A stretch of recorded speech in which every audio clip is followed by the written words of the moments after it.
Hi everybody. This is Tink's Creations, and I am going to show you guys the basic steps on how to begin to do single crocheting. For learners and people who are learning, I encourage them to use this kind of yarn. It's hold on, let me get the thing up here. There we go. Hold on. There we go.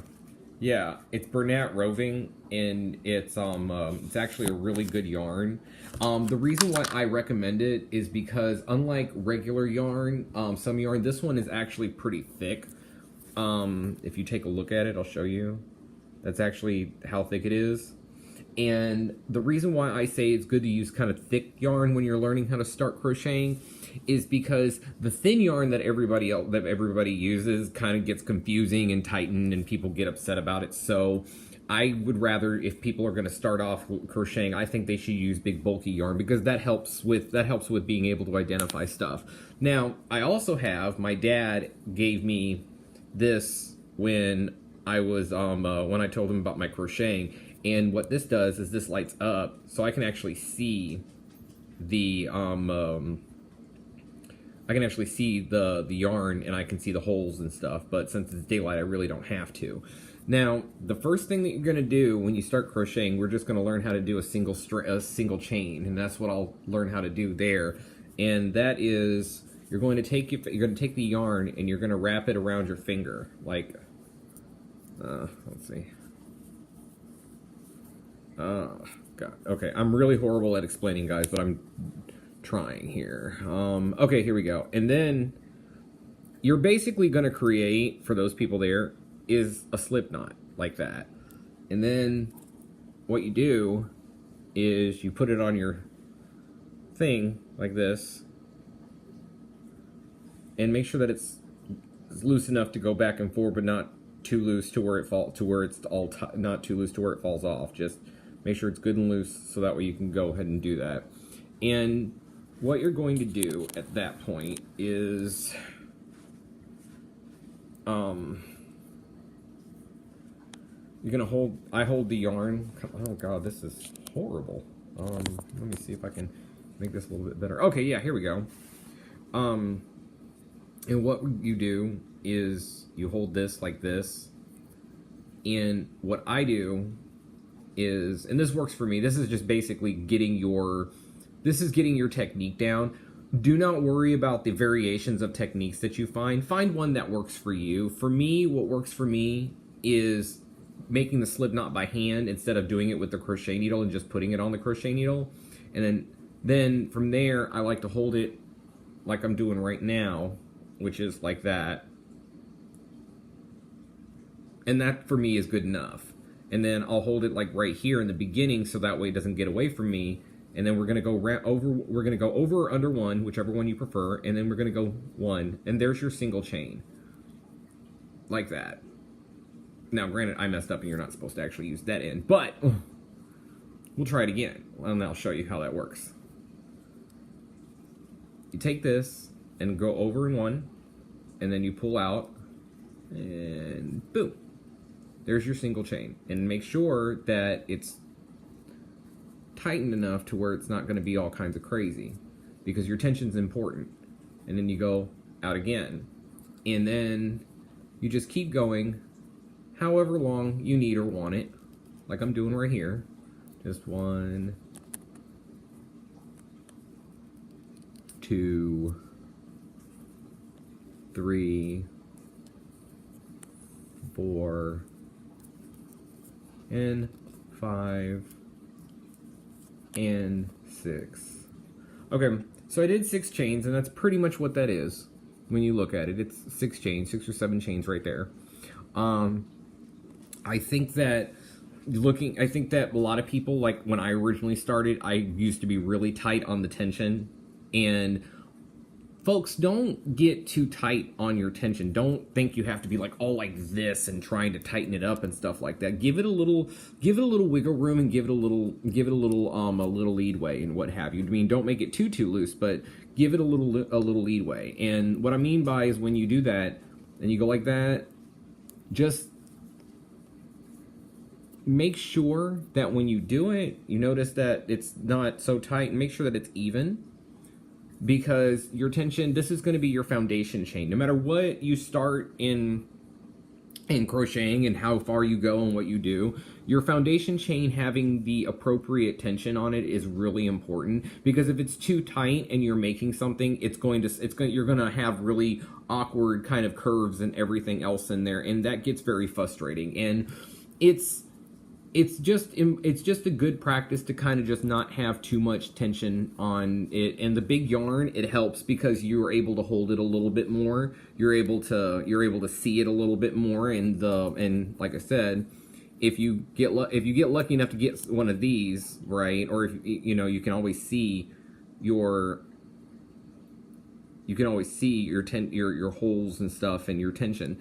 And making tension too tight and being too tight with it is going to cause it to kind of come out all kinds of weird and stuff like that. So always make sure that you're just relaxed when you're doing it, because it's not, making it too tight is not there, and it doesn't have to be perfect. It's kind of like guesswork, so to speak. But yes, this is your single chain, and that is how you do single measures. So we're going to try practicing again. You can practice with me, or you can rewind the video, whichever you want to do. And it's simple. You go under or over, whichever you want to do, and then you go 1, 2, and I'm going to stop right here because my yarn is a little tight, but I'm putting it on the table. So what I'm going to do is I'm going to give myself some extra yarn, which you should do this in the beginning, but I'm only doing this because I'm on the table. And then I'm going to go one more for my chain, and another one. And now I have myself a pretty decent and evenly tensioned chain to start whatever project I want to start. And that right there is the important part. This is how you build your foundation chain, and you can make this as long or as short as you want to. I generally prefer, when I make long things like scarves and stuff, I usually make a really, really long one and just go all the way around it, and which I'll show you in my next tutorial video. Assuming I can make the tutorial video work right, because I'm just getting used to Facebook, Facebook and stuff, so bear with me. For people that are beginning in crocheting, that's how you start that. And the good part is starting your chain. If you don't like your chain, you can just do this. Take it and unravel it, and boom, you can start all over, or you can just stop where you're at and stuff. But yeah, tension is very important. And you don't want to, and once again, I'm going to do this again. I'm going to use another method so you guys can see. This one I call is the pretzel method.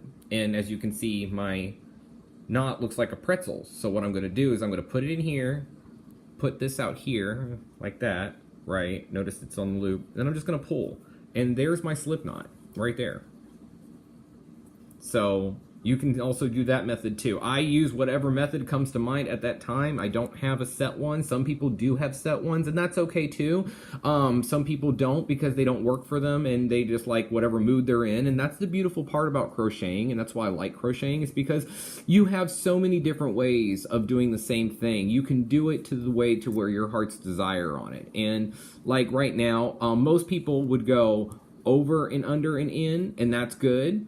And I usually go under and over like that, and there it is. So it's the same method for me. Honestly, it's kind of like taster's choice, if that makes any sense. And for me, I just will do whichever method comes to mind. I don't necessarily have to, you don't have to commit to one, but your tension definitely is something you want to keep track of, because if you don't keep track of your tension, you put it too tight, and if you pull it too tight or if it's too loose, then it's going to cause the wave to go forward, and you're not going to get that straight line on your foundation chain like you want to. So that's important, and make sure that for those people who are just starting out, I would suggest start out with a big yarn, a nice big bulky soft yarn, because this kind of yarn is really good because it's durable and it's really soft and it's big, and you can see what you're doing, and you can see what you're doing and you can see the results of it. And if you make a mistake with this yarn,